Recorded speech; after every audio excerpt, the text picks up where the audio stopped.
विसअपॉन कहानी की शुरुआत भी लिखा होता है जो किसी क्वीन लू मी का था। अब वो तीनों उस क्वीन के बारे में इंटरनेट पर इंफॉर्मेशन देखती हैं, जहाँ जीना क्लेयर को बताती है कि लू में एक रानी थी जिसकी 1910 में पूरी फैमिली को किसी फ्लू को फैलाने का आरोप था और उसकी फैमिली और उसे वहाँ के लोगों ने किसी ट्रेन के डब्बे में बंद कर दिया था, जिससे उसकी सारी फैमिली खत्म हो गई। लेकिन किसी तरह वो जिंदा बच गई और उसके पास एक बॉक्स भी था जिसे लेकर वो किसी चाइनीज शैतान के टेम्पल में लगातार प्रे करने लगी। इससे वो कुछ दिनों बाद बहुत अमीर हो गई और उसके सारे दुश्मन बर्बाद हो गए। लेकिन 1922 में उसकी मौत हो गई और जीना बताती है कि उसकी मौत सुसाइड से हुई थी। अब रायन को उस बॉक्स पर कोई नंबर भी दिखता है, इसके बारे में जीना कुछ नहीं जानती है। वो अपने एक फ्रेंड माइक को वो नंबर भेजती है और उसे उसका पता लगाने का कहती है। अब वो दोनों वहाँ से वापस घर आते हैं, जहाँ रास्ते में क्लेयर को अपने फादर नजर आते हैं जो उनके दोस्त कार्ल के साथ डस्टबिन को साफ कर रहे थे। ऐसा देख क्लेयर फिर रायन के सामने शर्मिंदा होती है और वो अपने डैड को ऐसा करने से मना करती है।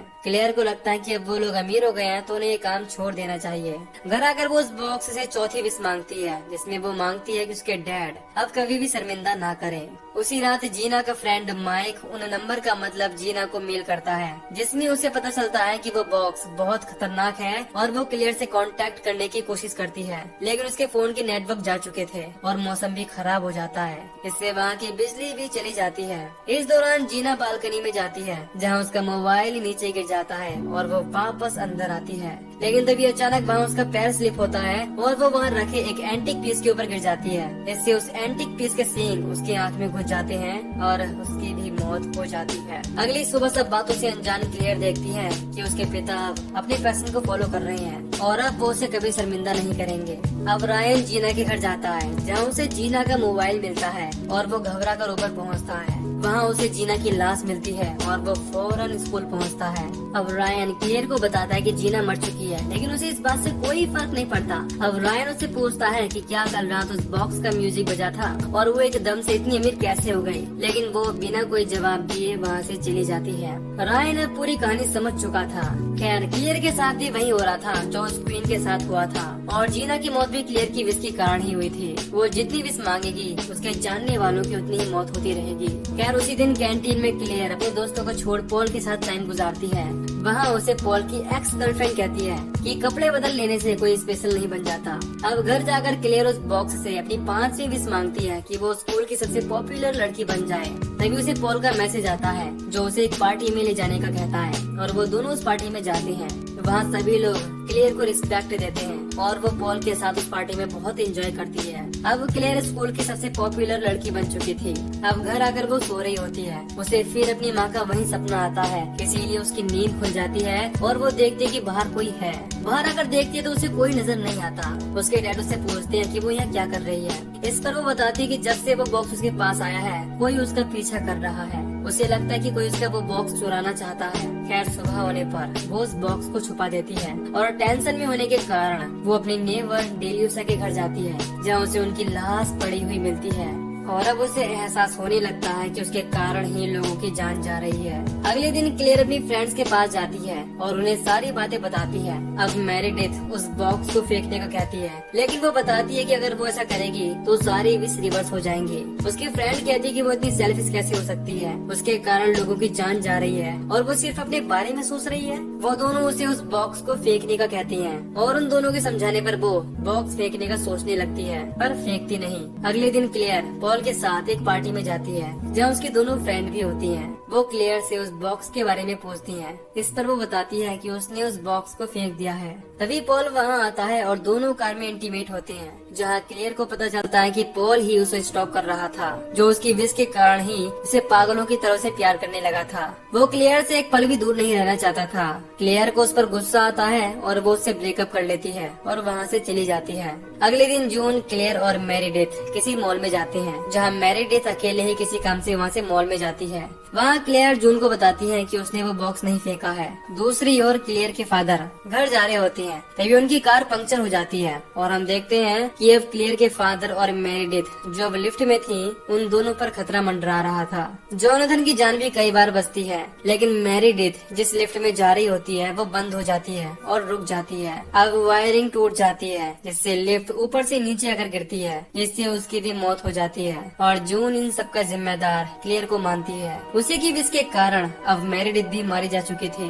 वो ऐसा कहकर वहाँ से चली जाती है। तभी वहाँ रायन आता है जिसने उस बॉक्स पर कुछ रिसर्च की हुई है और वो क्लियर को बताता है कि उसके बॉक्स से विश मांगने पर किसी की जान तो जाती ही है, लेकिन जो भी इस बॉक्स से 7 विश पूरी करता है उसकी जान भी ये बॉक्स ले लेता है। ऐसा सुनकर क्लियर उस बॉक्स को घर में किसी सीक्रेट जगह छुपा देती है। उसी रात जब क्लियर सो रही होती है तो पॉल वहाँ आता है जो क्लियर को मनाने आया था, लेकिन क्लियर उसकी कोई बात नहीं सुनती। इसीलिए वो अपने हाथ की नस काट लेता है, लेकिन क्लियर के फादर एम्बुलेंस की मदद से उसे हॉस्पिटल पहुंचा देते हैं। अगली सुबह जब क्लियर और रायन उस बॉक्स को उसी जगह ढूंढते हैं तो वो बॉक्स वहाँ नहीं मिलता। रायन बताता है कि शायद उस बॉक्स का काम खत्म हो चुका है, इस कारण वो अपने आप ही गायब हो गया। वो क्लियर को अब सुकून से बिना टेंशन के रहने का कहता है। खैर क्लियर देखती है कि उसकी सारी विश अब रिवर्स हो रही है। अब अगले दिन क्लियर परेशान होकर पहले की तरह स्कूल जाती है, जहाँ उसे पता चलता है कि जून ने ही उस बॉक्स को चुराया था, क्योंकि उसे डर था कि इस बॉक्स की विश के कारण उसकी भी डेथ हो सकती है। इसी वजह से उसने वो बॉक्स चुराया था। लेकिन क्लियर किसी तरह जून से वो बॉक्स लेकर अपने घर आती है, जहाँ वो अपनी 6वीं विश मांगती है, जिससे वो अपनी माँ को मांगती है और उसकी माँ भी वहाँ आ जाती है। अब क्लियर उनके साथ अपना बर्थडे सेलिब्रेट करती है। तभी क्लियर अपनी माँ की कुछ पेंटिंग्स देखती है, यानी कि तस्वीरें देखती है, जिसमें उसे उस बॉक्स की तस्वीर भी दिखाई देती है। और अब क्लियर समझ जाती है कि उसकी माँ की मौत का कारण भी यही बॉक्स था, क्योंकि उसकी माँ भी उस बॉक्स को लेकर कई सिचुएशन से गुजरी होगी, जैसे क्लियर गुजर रही है। लेकिन उसकी माँ ये सब कुछ सहन नहीं कर पाई, जिस कारण उसे मरना पड़ा। अब क्लियर घबराई हुई वहाँ से भागती है, जहाँ घर के बाहर उसे अपने फादर नजर आते हैं जो एक पेड़ को काट रहे थे। और क्लियर समझ जाती है कि उसकी विश के कारण उनकी जान को खतरा है। वो तेजी से नीचे भागती है, लेकिन वो अपने डैड को नहीं बचा पाती और उसके डैड भी पेड़ काटते समय एक कटर से मारे जाते हैं। ये देख क्लियर को अब कुछ भी होश में नहीं रहता और वो उस बॉक्स से 7वीं विश मांगती है और वो चाहती है कि वो उसी वक्त में पहुंच जाए जब उसे ये बॉक्स नहीं मिला था, जिससे सारी चीजें पहले जैसी हो जाए और उसके डैड फिर से उसके साथ रहें। अब ऐसा ही होता है। उसकी नींद उस दिन खुलती है जिस दिन वो बॉक्स मिला था। वो देखती है कि सारे लोग फिर से जिंदा हो चुके हैं और क्लेयर उस बॉक्स को अपने पिता से पहले जाकर ले आती है और रायन को कहती है कि वो इस बॉक्स को कहीं दूर फेंका है। और इसी बीच क्लियर रायन को प्रपोज भी कर देती है और उसे एक किस भी देती है। जब वो वहाँ से जाती है तो डांसी की कार से उसका एक्सीडेंट हो जाता है, जिससे उसकी दर्दनाक मौत हो जाती है। और ये बात साबित हो जाती है कि क्लियर ने उस बॉक्स से